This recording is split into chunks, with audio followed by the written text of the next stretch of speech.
Advanced forecasting.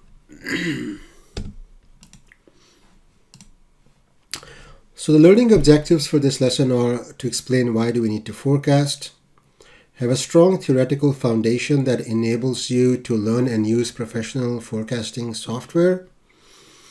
And this theoretical foundation consists of listing time series components, knowing about time series decomposition, understanding autocorrelation and partial autocorrelation, understanding the logic behind exponential smoothing methods, ETS methods, and ARIMA methods, and understanding how forecasting can be automated with ETS methods and with ARIMA. There's not going to be much math in this lesson, although a lot of these methods, they use mathematics, because our goal is to be an applied person who's going to be doing the forecasting, and we need to understand how these methods generally work, but we don't need to understand all the mathematical details. For some of them, I will list some mathematical equations just to show you what they are, but we are not going to use these methods by hand. The goal of this lesson is to build the theoretical foundation, so then you can go on and learn any professional forecasting software tool like NIME, or if you use an ERP system like SAP that has forecasting module built in. And when you read the help file or the tutorial for these software, the theory you study here will help you. So you'll see terms like autocorrelation function, partial autocorrelation function. You'll see terms like ARIMA, auto-ARIMA, seasonal ARIMA, ARIMA X, dynamic regression. So you will learn what those terms mean and the basic logic about how they work in this lesson. So once you go to learn forecasting with the ERP system you use or some professional tool, you'll be able to read the help file, to be able to read the documentation and figure things out on your own. Without this theoretical foundation, you'll run into so much terminology that you wouldn't know what it means. You wouldn't understand the logic behind the method, so you wouldn't know how to use them properly. And this is for a graduate course, so it's really important once you graduate with this degree that if a company employs you and they have a forecasting process, or they want you to be part of it or to do forecasting, that you are able to pick a professional tool and learn it quickly, rather than have to start from scratch not knowing anything and build up. This is something that's not covered in most supply chain textbooks. I have actually not seen a single supply chain textbook that covers this topic. So this is very valuable for you because I have developed this content through multiple sources, more advanced sources like papers and advanced forecasting textbooks, and you wouldn't find this even in the graduate level supply chain textbook. You might find hints of it or some of this, but this much detail you'll not find. So buckle up. It's going to be a very valuable ride, but it's also going to be a little bit of a bumpy ride because you're going to learn a lot of different concepts in this lecture. The lecture is separated into sections. So, exponential smoothing and ETS methods is one section, ARIMA is another section. Before that, time series decomposition is another section. So whenever you reach the end of a section or two sections, I recommend you take a break, get a cup of tea or coffee or a drink or walk around. I also recommend that you print out these slides and take notes on the slides. Or at least print out these slides to highlight them or make some sort of marking on them to remind you what are the important takeaways.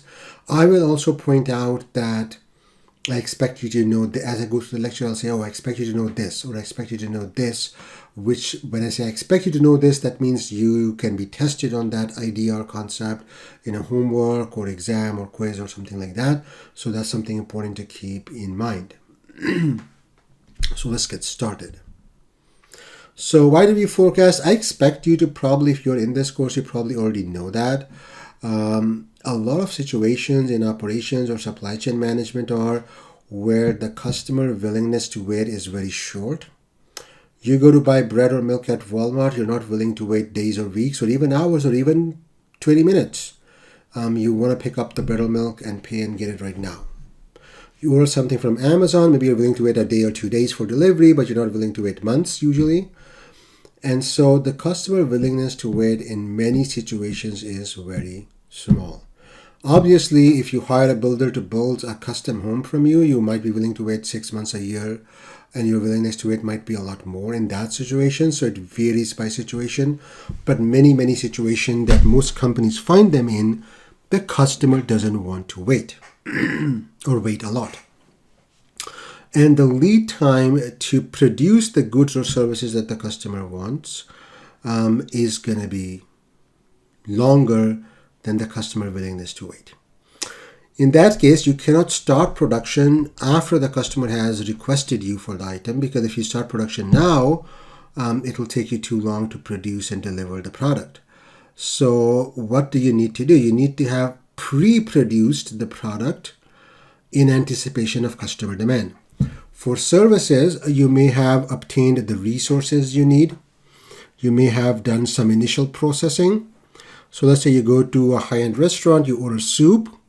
They're not going to go to a farmer and buy chicken at that time. They already have chicken stored in the restaurant. They're probably not even going to make chicken broth at that time. They probably have pre-made broth in the restaurant. And so they're going to mix together several semi-finished products to make the final finished good, which is the soup, because you're not willing to wait, hours or days. Maybe you can wait 30 minutes or something, but they have to produce the soup in that time. Okay. So whenever you have to do something in anticipation of the customer, which means before the customer tells you about what they want, so either you have to produce the finished good in anticipation of the customer, or you have to produce intermediate goods like the chicken broth in anticipation of the customer. You need to forecast, because the forecast will tell you how much of the intermediate good or the finished good to produce for the next week or the next month or whatever your planning horizon is. So all of supply chain planning or all of operations planning runs on the forecast. You have to have a forecast to be able to do any sort of planning. How much ingredients to buy, how much raw materials to buy, how much orders to place with the supplier. A lot of that depends on the demand, which you need to have a forecast for. So that is the importance of forecasting, and that is why we need to forecast in the first place. Now, when we say customer willingness to wait and we say customer, the customer may be an internal customer. Okay, so maybe you're a supplier for tires that get put on cars in an assembly line. The assembly line operation is your customer. So if the assembly line operation tells you a week ahead, okay, we need so many tires next week, when they tell you that, and between the next week, there may be 4, 5, 6 days, that may not be enough time to produce the tires from scratch. So you have to have inventory of finished tires to give them the tires they need for the next week, right? So the customer doesn't always have to be the end consumer in a supply chain. The customer could be another stage of the supply chain, or an internal customer, another stage of production or something in your company.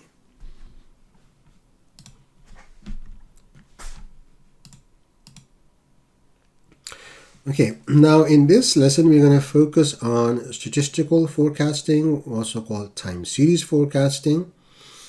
And the reason being that a lot of times this is appropriate, if not at the product level, at the category level. So if you're a retailer, you've been selling shoes for years, you have a lot of data for men's shoes or men's office shoes or men's casual shoes, and you can use that category level data to get reasonably accurate forecast for the next week, the next month, the next quarter, and so forth.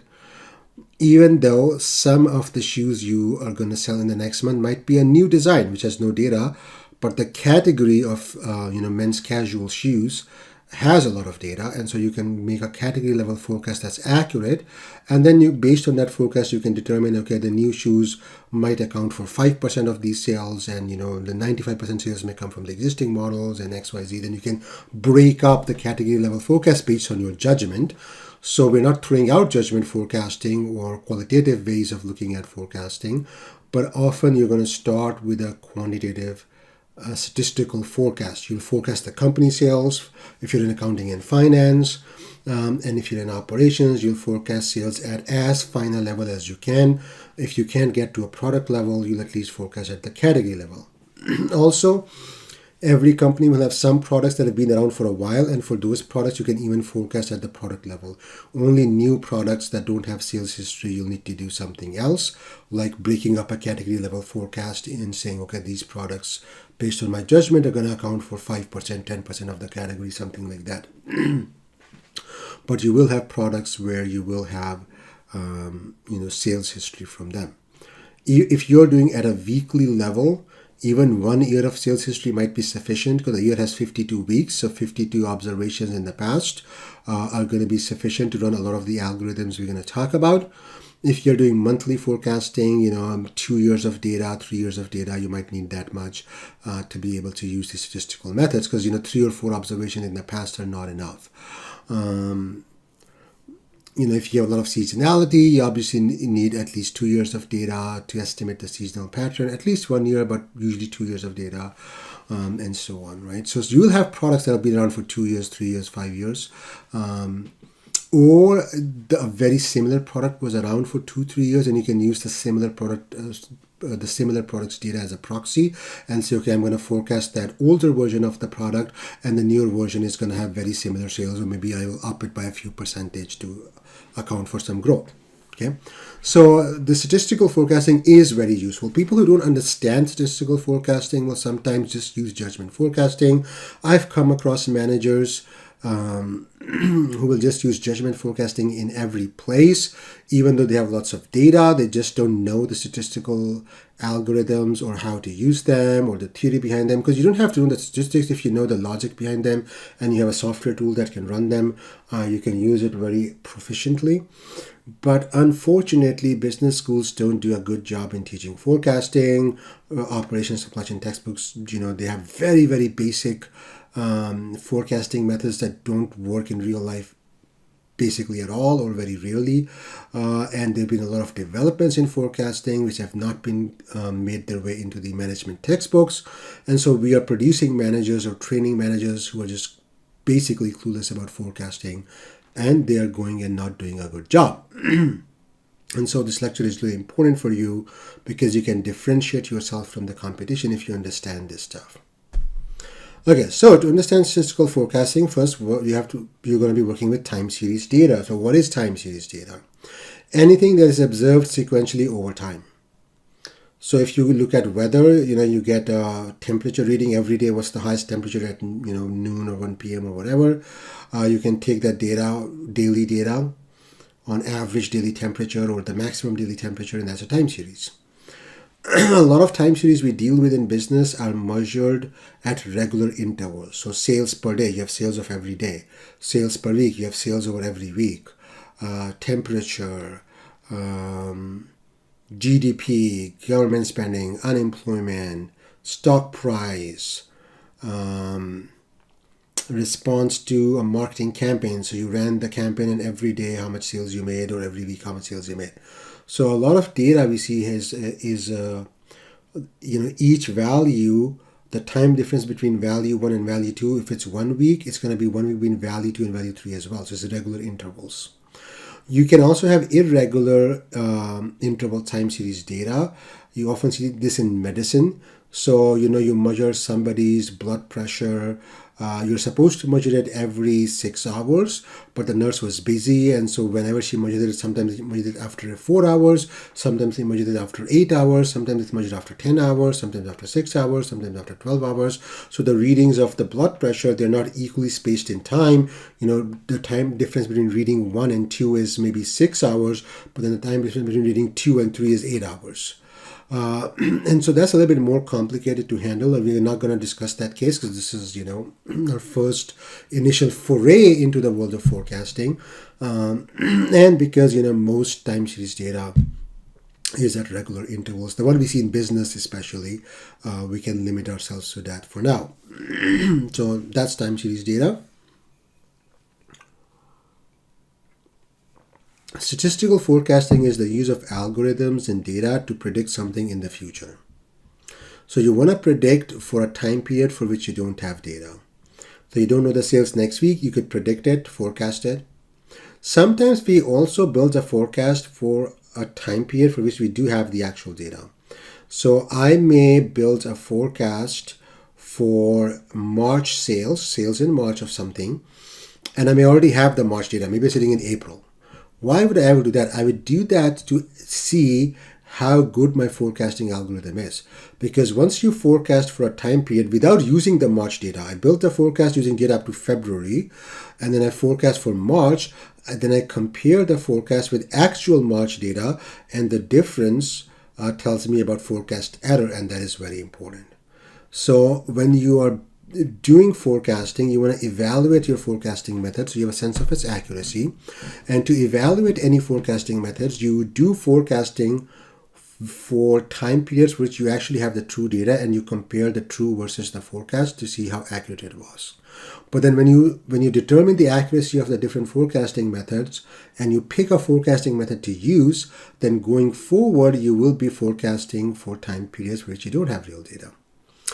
But the thing to remember, the key thing to remember, whenever you build a forecast for some time period, you cannot use the real data for that time period. If I could use March data, actual March sales, to forecast sales of March, I should be 100% accurate. Just take the March sales and say, this is my forecast for March. And that makes no sense because it's not technically even a forecast. You already know the value that you're supposed to forecast. So this can be sometimes a very newbie mistake people make. They're trying to analyze or judge between different forecasting methods, which one is better for their situation. And the way they feed the data to the algorithm, instead of feeding it data from, let's say, last year January to this year February and asking it to predict the sales for March, because the March data is in the Excel sheet or the CSV file, they forget to delete it and they pass on the March data to the algorithm as well. And then they get 99% accuracy or 99.9% accuracy or 100% accuracy. And they're like, oh, I've solved the forecasting problem, not realizing that they have given it the data it was supposed to forecast by mistake. And this is a mistake you must avoid. You must never give these algorithms the data to use as an input for the time period for which you have to build a forecast. If you're building forecast for April, the input should not have April data. If you're building the forecast for June, the input data should only go up to May and not include June. Okay. Sometimes it can happen as an unintended consequence of how the data is. Okay. So let's say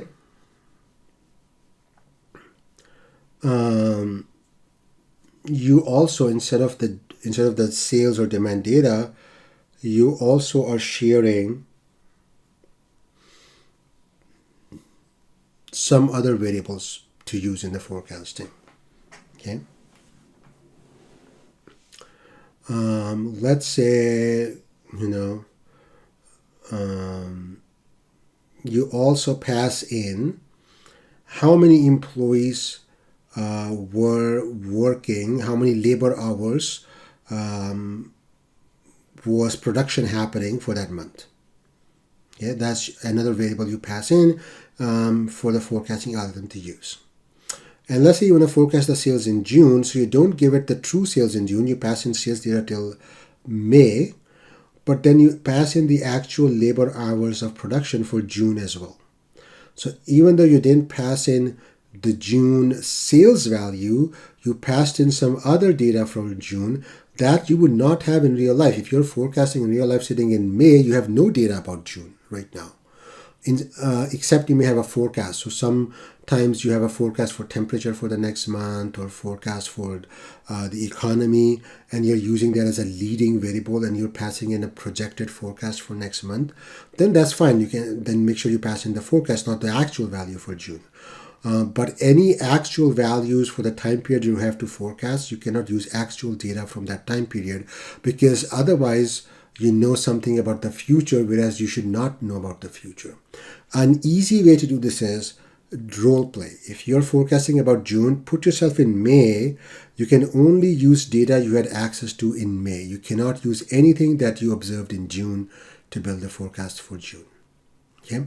And so that's important because sometimes, a newbie mistake is people pass on the wrong data to these algorithms, and the algorithm looks to be performing really well. They tell us, oh, I'm going to be so accurate in forecasting. I figured out this algorithm. And then when they actually start using it, the accuracy falls through the crashes because now you no longer have access to the data that you used when you were testing it out because of this mistake. When are statistical forecasts appropriate? When historical data is present or easy to obtain. We have data on indicators or factors that contribute to demand. So like temperature might contribute to the sales of ice cream. And you have data on temperature and you have forecasts for the future you can use to build your forecast for the next month. And the future is expected to be similar to the past. Okay. Even if things are changing, that's fine. You doesn't mean future being similar to the past does not mean that the environment is frozen. There's nothing changing in your business environment.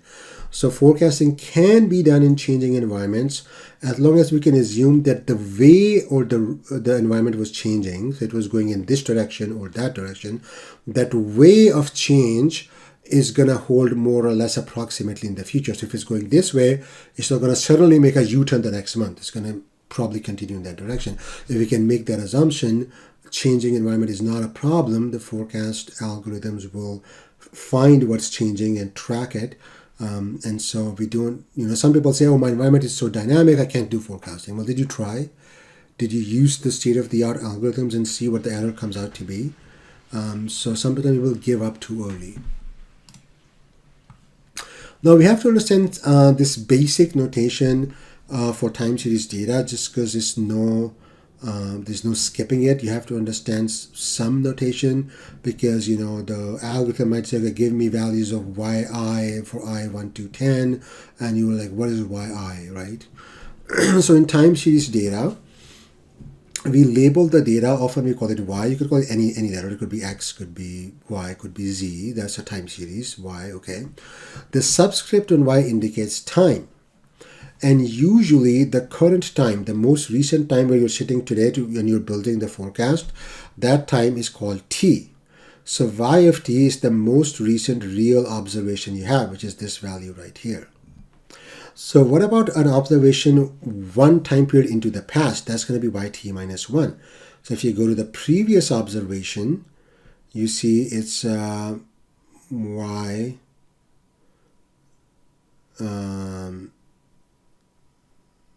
t minus 1.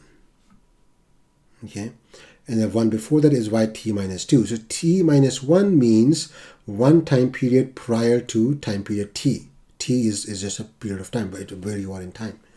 Okay, so when you subtract from time, you go back into the past. So t minus 1 is one time period in the past. T minus 2, 2 time period into the past. T minus 3, 3 time period into the past. Okay. And then when you go into the future, you add plus 1. So t plus 1 is one time period into the future. T plus 2 is 2 time periods into the future. True values, actual observed values of the time series are labeled with just a letter like y. And future values, like our predicted values or our forecasted values, we put a hat on them. Whenever you see a hat on a variable like this, it means it's an estimate. It's not a true value. So our estimate of the megaliters of beer production in the 2 quarters ahead. So 1 quarter ahead would be y hat t plus 1. 2 quarters ahead is y hat t plus 2. 2 quarters ahead is y hat t plus 2. This will be an actual number when we compute it, but to think about it, this is the label we use. It's y hat, because it's an estimate, it's a forecast, and t plus 2. Okay, so if you see subscripts t, t plus 1, t minus 1, you should know what they mean. If you see y hat and then a subscript, you should know what that means. Hat means it's an estimate or a forecast. Subscript gives you the time. So t is any time that you've set as the current time, and then plus 1 is future times, and minus 1 is future time. Okay, and hat means a forecasted value. Without a hat, it means an actual observed true value. So that's not a very complex notation, just something to keep in mind. This is showing you, the green circles show you the actual data, and the blue circle shows you our forecast, and there's bands around the forecasted values. which show you like a confidence interval. So most likely the true value will be within that blue band. Okay. We will forecast more than one time period into the future, often will need to. So, you're not only forecasting y hat t, you're not only coming up with y hat t plus 1, but often y hat t plus 2, t plus 3, t plus 4, and so on. Okay.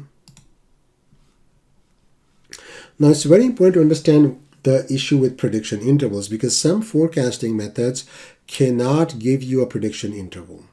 They will only give you a point forecast. A point forecast is one number. Okay, so let's look at this example. Here we are forecasting using some exponential smoothing method of total international arrivals in Australia. These are tourists coming to visit Australia. Okay, the visitors in millions. Okay, and obviously we want to project or forecast how many tourists will come next year, because if you are the Department of Tourism for Australia, we need to make sure we have resources for them in our tourist sites where tourists visit. We have sufficient food options, restrooms, and these sorts of things, sufficient people manning the ticketing booths so we don't have long lines. And so all of this preparation, depends on how many tourists we expect to get. Okay. And once we forecast for Australia, we could break it up by province and give each province, okay, this is what you expect to get next year. If our forecasting algorithm gives us one number, okay, in 2015, we had about 7 million visitors. So maybe it says, okay, in 2 years from now, the number of visitors, or 3 years from now, the number of visitors, is going to increase to 7.5 million. That's one number, 7.5 million. That's it. The actual value may be higher than 7.5 million, maybe lower than 7.5 million when that time actually comes to pass. So 2-3 years down the line, you might see that the forecast was 7.5, but actually 7.8 million visitors came. This is the problem that people refer to when they say forecasts are always wrong. This is a crutch and excuse you'll often find people use, people who don't understand how to forecast or who can't be bothered to learn, and they just want to say, oh, forecasts are always wrong. I'm just going to use my judgment, my gut feel. These type of people don't understand statistics, they don't understand forecasting, they don't know how to forecast, and that's why they make these sorts of claims. There are many statistical methods, and they're usually better too, that will give you a prediction interval. They'll say, okay, the point forecast is 7.5 million, but actually, the number of visitors could be as high as, 8.5 million, which is the top of the 95% confidence interval or prediction interval, and it could be as low as 7 million. There may be zero growth. You might still be at 7 million in 2020, or you might be up to 8.5 million. So your actual value will be in that range. The point forecast is, let's say, 7.7 million. That's our expected value, but you could be as high as 8.5, as low as 7. And this prediction interval, you could even be outside of that, but it's only a 95% prediction interval that, with a very high probability, we expect you to be within 7 and 8.5 million. But, COVID could happen. Something could happen, and you could be outside this interval as well, but that being outside the interval should be rare. It should only happen once in a while, not all the time. Okay, so that is why prediction intervals are your best friend if you are doing forecasting, because when you report your forecast to management or to other managers or planners, if you only give them a point forecast, they're always going to come back, oh, the forecasting team said 7.5, we got 7.8, we were not ready for the extra 300,000 people, it's not our fault, it's that forecast is always wrong, blah, blah, blah, blah, blah. So you want to give them a point forecast. Okay, I expect to get 7.7, 7.8 million, but it could be as high as 8.5, could be as low as 7. And this is the 95% confidence interval, because, future is hard to predict. You can't predict sometimes you have a wide confidence prediction interval. What can you do? Because there's a lot of variation in the data. There's many things happening. And so when you give them a prediction interval, you can say, yeah, I gave you the prediction interval as well as the point forecast. My forecast is not wrong because the actual value turned out to be within the prediction interval. And it's hard to forecast. I mean, that's the best we can do. At least it's better knowing you're going to have between 7 to 8.5 million visitors than not knowing anything. And even the point forecast, most of the time you're going to be close to the point forecast, within 10-15% of the point forecast, or 20%, and it's rare you'll be at the edges of the 95% confidence interval. So it's rare you'll, in this case, you'll be at 7 or 8.5 million in 2020. Most likely you're going to be 7.6, 7.7 million, or between 7.5, 7.7 million, something like that. Okay, so forecasts are always wrong, but often fall within the prediction interval. Now let's talk about time series components. So this is employment in the U.S. retail sector, okay, in thousands of people, 1990 to 2020 data. Now look at the two things I'm highlighting here. So this is around 1995. Okay, you can see that during the year, the employment goes up and down, the seasonality. So maybe at peak holiday season, November, December, Thanksgiving, Black Friday, Christmas sales, New Year sales, a lot of temporary employees are hired to man the retail establishments where a lot of visitors are coming for shopping, a lot of people are doing shopping, and then employment falls. So you see this pattern repeated over and over, right? This repeated pattern of a spike every holiday season and then a dip after the holiday season is called seasonality, because it's a pattern that completes the pattern within a calendar year and then it repeats every calendar year. So seasonality by definition is like seasons of a year. So seasonality by definition is a pattern which finishes its one repetition within 1 year and then it repeats year after year. You can also have seasonality which finishes the pattern in less than a year. Let's say weekday seasonality. You discover that a lot of people come to the gym. Let's say you have a gym. A lot of members in the gym come on Saturday, Sunday because it's a weekend. And then few people come, Monday to Thursday, and maybe a medium amount come on Friday, right? And so that's weekly seasonality, over the week, day of the week seasonality. That's also called seasonality because the duration of seasonality is less than a year. If you have a cycle that takes 10 years to complete, one cycle, that will not be called seasonality. So your cycle should complete in a time period less than a year or at most a year.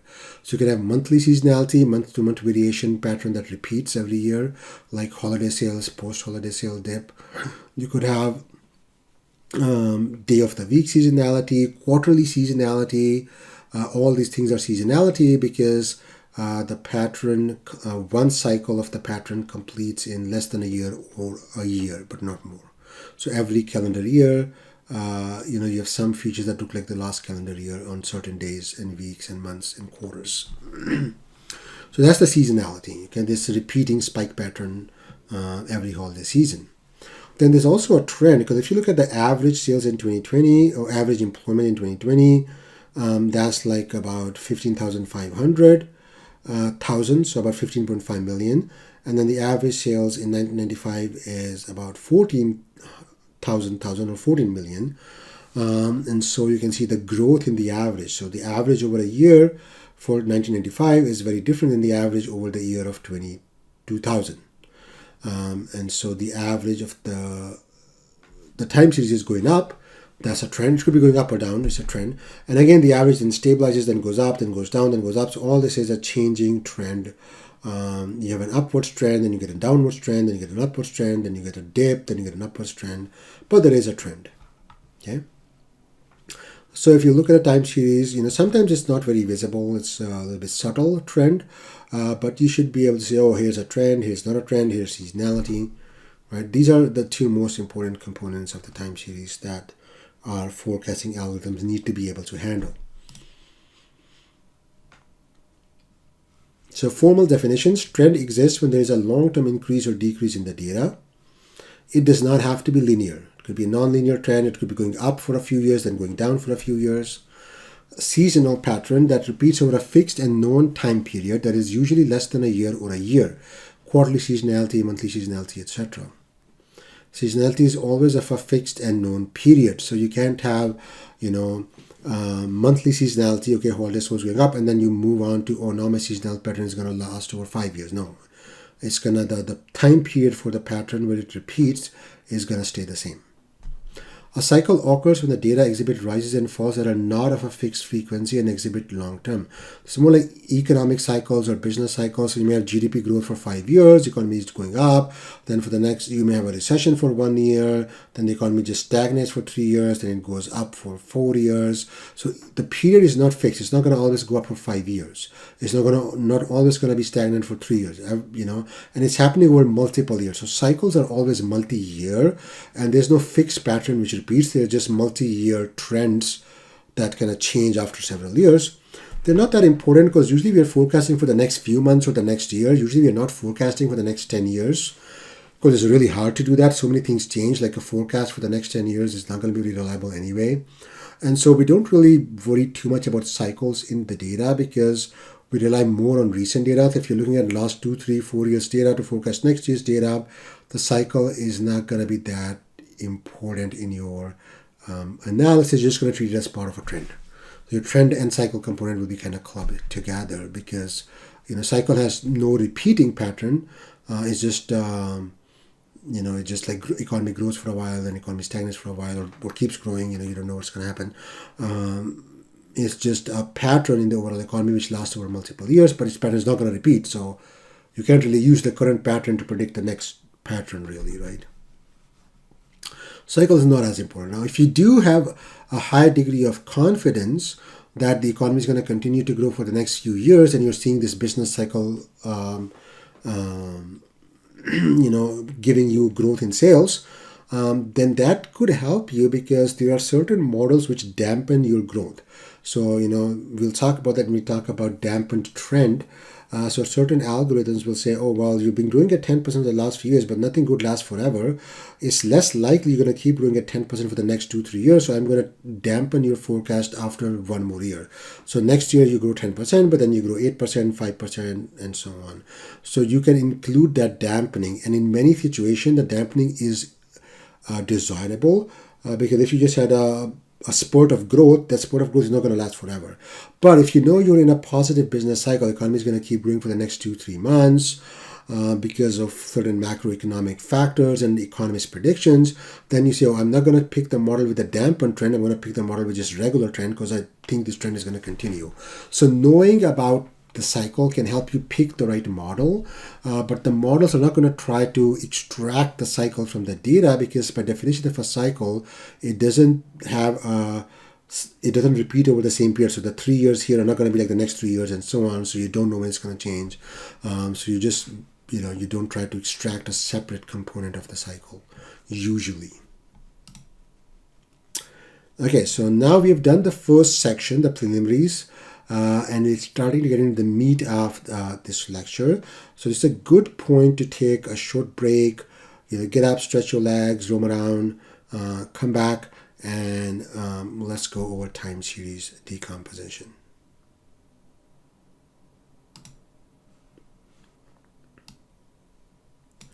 Okay, so there's multiple decomposition methods. The illustration here is really nice. It kind of shows you the different components of a time series. And this was achieved using STL decomposition. You're going to learn these, I'm going to talk about briefly about these different options you have. But in software, or if you use R, for your analysis, this picture is from a book, which is in. So at the end of the lecture, there's a references slide. And all the references I'm using for this presentation, on most of them are in the references slides. If you want to get more details or see the R code that generated this figure, you can go to those references. So this is generated in R. You can see what a nice plot it is, and R has really great packages to do forecasting, and so does Python. You can do this in Python too. So this is STL decomposition, a very powerful time series decomposition method used a lot in practice. And this did what we call an additive decomposition. So the model it assumed is there are time series Y values. Okay, the Y values are a sum of three things: a trend part, which is T, a seasonality part, which is S, and then a remainder, which is everything other than trend and seasonality. So, sometimes we call this the error term, or the innovation, or the unexplained variation, or the remainder. These are all terms to say this is the part of the variation in the time series that I'm not explicitly modeling. I'm modeling the trend part, I'm modeling the seasonality, and whatever's left is this remainder. And I don't know what's happening in the remainder. Something is happening, is making it go up or down, but there's something happening there. But these are my three components. So if you look at the first picture up here, that's the original time series. Okay, that's this same one right here, the total employment in US retail. Okay, and so you can see that when we do the decomposition, we get like a very smoothie time series, which just captures the change in level. So trend is really the change in the level. So level is the average value of time series for any time period, like year. So you say, okay, in 2015, my level was 15,500. And in 2010, my level was 14,500. So my level is changing over time. That's why I have a trend. So this trend component is showing you different values of the level, or the level just means like the average value for a particular time. For a slice of time, what is the average value? That's what level means. And so the trend component is basically showing you different level values, and because the level is going up or down or changing, that's the trend.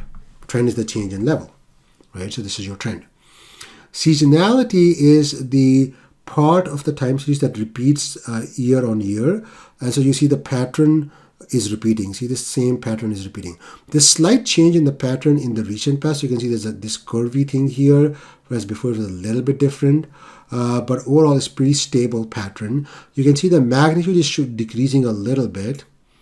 So here it goes up to 500. Before it was going up to maybe like 550 or 600. Okay. Also notice the scale on the y-axis. Okay, the most of the variability is in the trend part, because the level can change from 13,000 to like 16,000, right? But the seasonality is only going up and down by minus 250 to 500. So that's a delta of 750,000 workers over the year. So the start of the year after the holiday season, you may be fall below the average level by 250. You end the year in the holiday season being above the average value by 500,000 workers. So over the year, the workforce expands or contracts, up by minus 250 or plus 500, so a change of 750,000 workers. That's the change in the retail workforce over the year. But if you look at the change in the level over years, over multiple years, that can be, 100,000 over a few years. And not 100, sorry, 1,000, like 1 million workers over a few years. So a change of 1 million workers over, let's say, 5 years is, a change of about 200,000 to 250,000 workers per year. So that's what the trend is giving you. And seasonality is seasonality is significant. It's causing a variability of up to 750,000 workers over a year. And then the remainder is only plus minus 50, plus minus 60, 70,000 workers. So that's the remainder part. Now this decomposition was additive, so we assumed our y value of the time series is composed of a trend plus seasonality plus remainder. But you can also do a multiplicative model, and decomposition methods allow you to do that sort of decomposition, where you say my trend is multiplied by seasonality. In this case, the average value of seasonality becomes 1 instead of 0. So when seasonality is additive, it could be plus or minus. To take your average level go up or down, because seasonality adjusts the average level up or down over a year. And so if you have additive seasonality, your S component, seasonality will be plus minus, okay, plus 50, minus 50, plus 100, minus 100. But if it's multiplicative, 0, adding 0 is like multiplying by 1, because it keeps you the same value. If you add 0 to a number, you get the same number. You multiply by 1, a number by 1, you get the same number. So 1 in a multiplicative decomposition is like 0 in an additive decomposition. It's like neutral. And then a seasonality of 1.2 means a 20% increase. You go up by 20%. A seasonal factor of 0.8 in a multiplicative decomposition means a 20% decrease. You multiply by 0.8, you go down by 20%. Okay, so you can do a multiplicative decomposition as well. Multiplicative decomposition is recommended if you see the magnitude of seasonality changes as the level changes. I think I have an example I'm going to show you.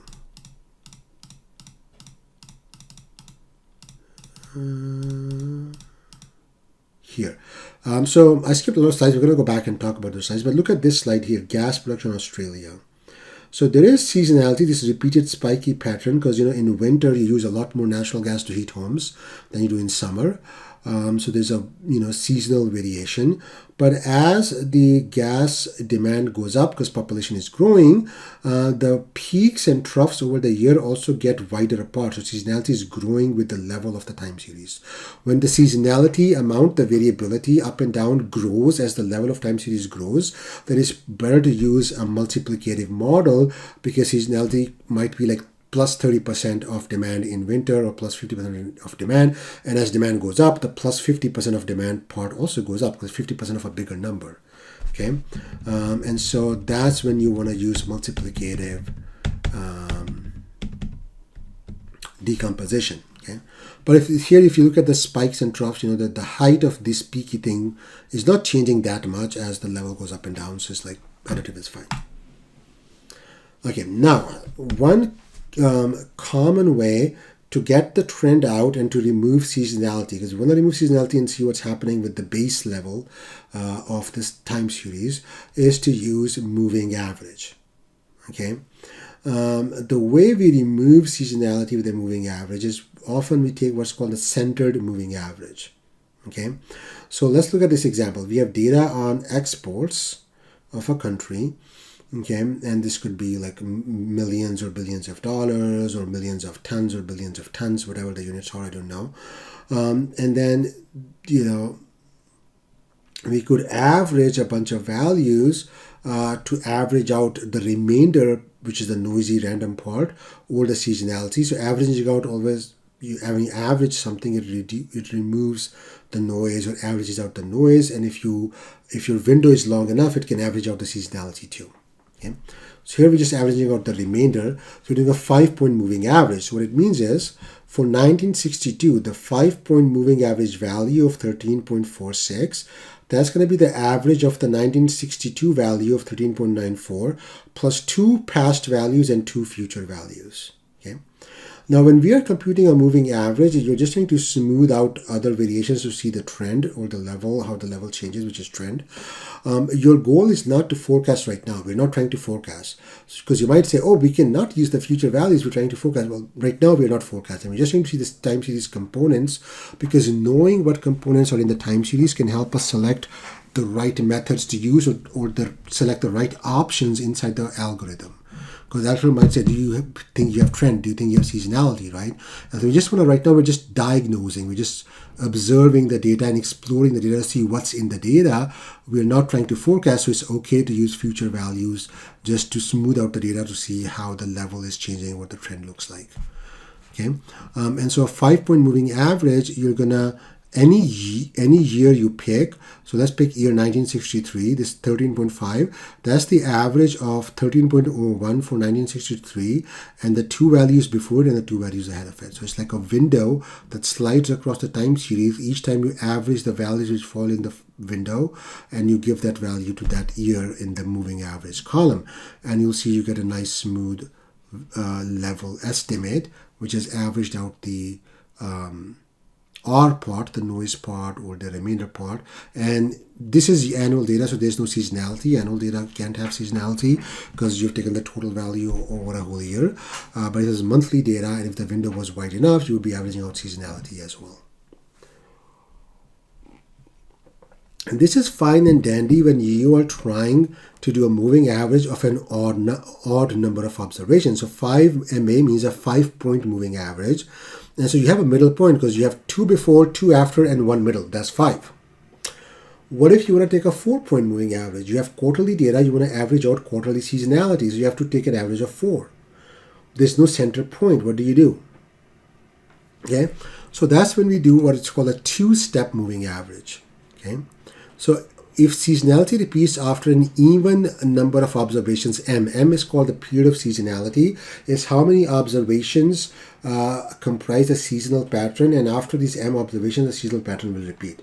If M was odd, like days of the weeks, Monday to Sunday, that's 7 days, you can just use a 7-point moving average to get rid of the seasonality over days of the week seasonality. But if the seasonality is monthly, there's 12 months in a year. 12 is an even number. Where's the center point? You take 6 values before, 6 after. What about the value you're at right now? If you take that value right now, you take 5 before, 7 after, that's not balanced, right? What if it's quarterly data and M is 4? Because you know the pattern will repeat after every 4 quarters.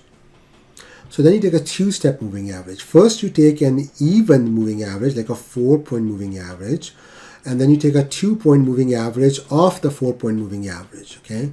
So let's look at this picture here, how it looks like. So this is quarterly data, and I want to remove seasonality from my beer production, which is the second column, which shows you 443, 410, 420, these values. And the first column is the year and the quarter, okay? So because it's a 4, the M is 4, because it's quarterly data, M is going to be 4, monthly data, M is going to be 12. M is 4, I can't just use a 4-point moving average. I have to do a 2-step process, which is called a 2 times 4 moving average. The first step is you take a 4-point moving average. So for each value, you take 1 value before and 2 values ahead. You could do it reverse as well. You could take 2 values before and 1 value ahead, and it'll turn out to be the same thing. But here I'm just taking 1 value before and 2 values ahead. So this green arrow shows you how did I get 451.25. I averaged 443, 410, 420, and 532. And I placed the average in front of the second value because I'm taking 1 past value and 2 future values. So the second value, 448.75, this was obtained by taking 420 as the pivot, going 1 in the past, 410, 2 in the future, 532, 433, getting 448.75, and I go all the way down. Then I average each value and its past value. That's a 2-point moving average. Okay, why the past value? Because in the 4-point moving average, I took 2 future values. I was biased towards the future. I took 2 future, 1 past. So now I have to make up for that. So now in the 2-point moving average, I'll take the current value and 1 past value.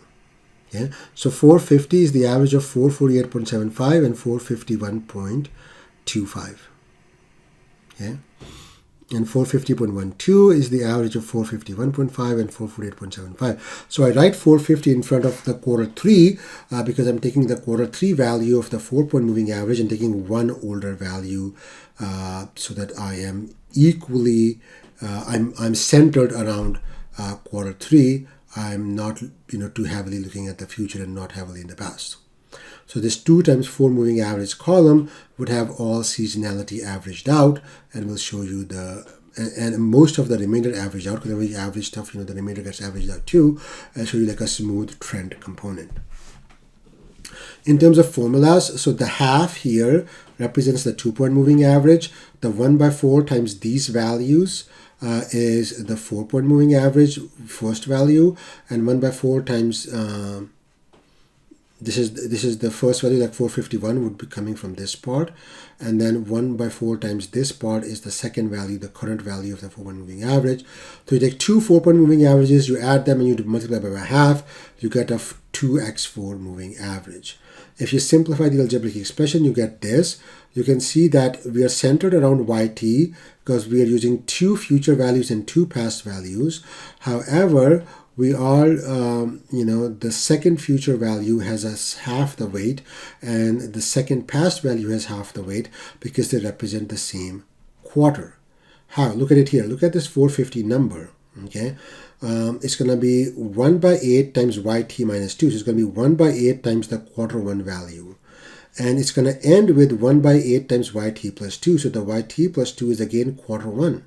So we take half of the past quarter and half of the future quarter 1. So we don't count quarter 1 twice, but we do take the 2 quarter 1 values around it, 1 past, 1 future, and give them half the weight. In any case, you don't have to understand the intricacies of the formulas. All you need to know is moving average can can reduce the noise in the time series and can also average out seasonality. We often take a centered moving average, and centered moving average is really easy if you're taking an odd number of values for the moving average, like 5, 7, and so on. But if you want to take out seasonality is often going to be of M of 4 for 4 quarters, or M of 12 for 12 months. And so then you have to do a 2-step moving average to calculate the 2x4 moving average or 2x12 moving average for monthly data, which is going to average out the seasonality. and give you a nice clean estimate of the trend like this. So this smooth trend component is obtained from a process kind of a little bit more complex, but kind of similar to this 2x4 moving average. In this case, I believe it is monthly data, so it's going to be 2x12 moving average. So the classical time series decomposition works like this. You have to do the time period M of the seasonal component, 4 for quarterly data, 12 for monthly data. You estimate the trend part using the moving average. So you're going to do 2 times M moving average, 2 times 4, or 2 times 12 moving average, and you estimate the trend part. Then you're going to detrend the series by taking the original value, which is in this column under the Beer column, and subtracting the values in the 2 times 4 MA column. Notice at the endpoints you get some blank values you can't use. You'll start at quarter 3. You'll do 420 minus 450. The minus 30 would be your detrended value of Beer production. Okay. Then to get the seasonal component S of T, you take this detrended series of values and you average all the values for quarter 1 together, and you get okay, and then you get, okay, how much is quarter 1 higher than the average sales. Okay, so if quarter 1 tends to be 550 and your average quarterly sales are 500, then the seasonal part is plus 50 for quarter 1. So you average all the quarter 1s, all the quarters 2, all the quarters 3, and compare it with the overall average of the time series to see how much higher or below you are from the overall average. Okay, you can also estimate the remainder by, once you have estimated the seasonal components, S1 and ST will repeat after M. So S1, S2, S3, S4 will be for quarter 1, quarter 2, quarter 3, quarter 4. Then S5 will just be S1 again because you're back to quarter 1. So the seasonal indices, they repeat every M time periods because, quarter 1 has the same seasonality as last year's quarter 1. It's the seasonal effect due to being quarter 1. And then you can estimate the remainder part by Y of T, the time series minus the trend value, the smoothed trend we obtained, minus the seasonal part.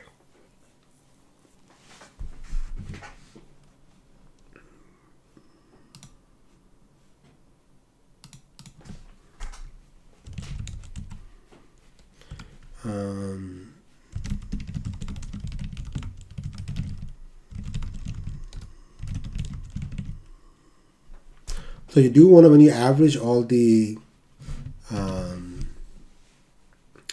January values, all the quarter 1 values, you want to subtract the overall monthly or quarterly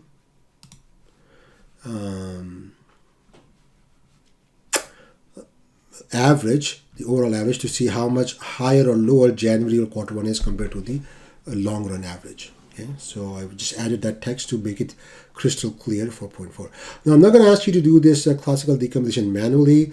It's just that, you should know that the logic behind the newer decomposition method is just more complex version of the similar logic. So you estimate the trend by averaging out the seasonality by some way, then you subtract or divide by that trend. If it's a multiplicative model, you divide. If it's an additive model, you subtract to get the seasonal component. And then you do some sort of averaging to find the seasonal component for January versus February versus March, and then you can estimate the remainder. So you might do something more complex than moving average to find the trend, but the steps are the same. Find the trend, subtract out the trend, find the seasonal indices, then subtract those to get the remainder. The overall logic follows this logic of classical time series decomposition. These days we don't do classical time series decomposition. If you look at the US Census Bureau, they use X13 ARIMA seats method. What is that? Well, let's start with X11. That's the original. So X11 method was developed by US Census Bureau because they deal with time series like about employment, population, these sorts of things, unemployment claims, right? And so they would use X11 to decompose the time series. A modified version, especially by improvements from Statistics Canada and other people, was called X12 ARIMA. These were more classical time series decomposition models that were used for a long time. X12 ARIMA is still used by Statistics Canada and Australian Bureau of Statistics. Then the latest upgrade to that X12 ARIMA was X13 ARIMA seeds method by the US Census Bureau. This method takes some updates from the Tramo seeds method that was made by the Bank of Spain. And then we also have the STL method, seasonal intent decomposition by Bell Labs. So really, if you talk about today, you're either going to be using STL, X13 ARIMA seeds, or just seeds by itself. These last three are really popular time series decomposition method, and they become much more advanced. If you look at the moving average method, the endpoints are going to have empty values because the moving average cannot start at quarter one because it needs to look in the prior observations, and there's no prior observation at quarter one. So moving average methods, you don't have values for the ends of the time series at the very end on either end. But these newer methods, they can estimate the values at the end of time series as well. All of these X11 decomposition, the classic one, the advantages are relatively robust to outliers, which classical decomposition is not. Right? If you get a huge outlier on 1 month, maybe COVID hit and your sales just crashed, if you don't have a way to treat that outlier differently, that's going to affect your seasonal estimates for that month going forward. So X11 decomposition is relatively robust to outliers, allows estimate at the endpoints. Like I showed you, moving average has no values at the endpoints. Completely automated detection of seasonal period, so you don't have to tell it, okay, I have 4 quarters or 12 months. It can automatically detect, okay, when the pattern repeats and what M is. It's widely tested on economic data.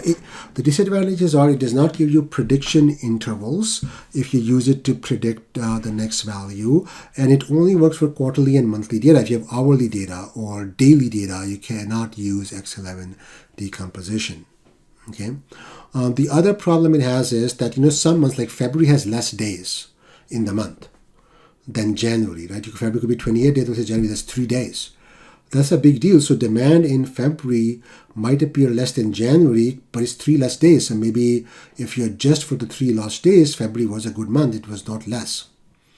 Plus, sometimes holidays come. So, in December, you may get fewer working days, or February. Let's say a long weekend comes in February, and February is already 28 days, and now you have much fewer working days in February than in August or January. So that's called the trading day adjustment. You adjust each month for the number of working days in it because the time series you're observing depends on how many days companies were working. Okay. And so that adjustment can be done by X12 ARIMA, X13 ARIMA, where they adjust the months for the number of working days they have. If a month has a big holiday, like a long weekend, and the month is already 28 days or 30 days, versus a 31-day month, which has no holidays, extra holidays, you want to do that adjustment. So the updates X12 ARIMA and X13 ARIMA do that. Known outliers can be omitted. So, this month there were so many storms, a hurricane came, the city was destroyed. So you want to ignore that month. You could do that with X12, X13 ARIMA. Missing values can be estimated and replaced. And holiday factors, especially moving holidays. Because, some holidays are on the same date every year. Okay, like July 4th. But then some holidays are like the last Thursday of a month. So that last Thursday may fall on October 28th or October 25th, like, Thanksgiving, like the actual date might move around. So these extensions are really useful. That's why most people, most government agencies have now moved to X12 ARIMA and X13 ARIMA. So these are software implement these methods. So you have to pick, don't pick X11. I would say pick X12 or X13. And then X13 ARIMA seeds is like the latest one. It allows for changing seasonality. So, if your seasonal pattern is changing over time, it can kind of adjust for that. It can detect that. It gives you confidence intervals. You can do hypothesis tests like, okay, seasonality significant for my time series or not. Widely tested on economic data. So X13 ARIMA seeds is really like, fully featured premium model. premium algorithm for time series decomposition. The only limitation it has is it only works for quarterly and monthly data, because all the people who do this economic accounting type of forecasting, they're only interested in monthly and quarterly data anyway, and so they don't care about hourly data or something like that. But if you're Uber and you want to pay the drivers more if their demand goes up on 10 p.m. on Friday night, you want hourly forecasting because you want to adjust your pricing hour by hour as Uber. So Uber they actually develop their own time series forecasting methods to predict demand for the next hour, next 30 minutes. And then adjust their pricing based on that. So Uber will not be able to use X13 ARIMA seeds to do time series decomposition, but they could use STL decomposition. It can work with hourly data, daily data, hour of the day seasonality. Okay, more people need taxis in the beginning of the day to go to work, or end of the day, or a day of the week seasonality. More people go to the gym on the weekends, for example. It's robust to outliers. It allows changing seasonality. It's also a very good method.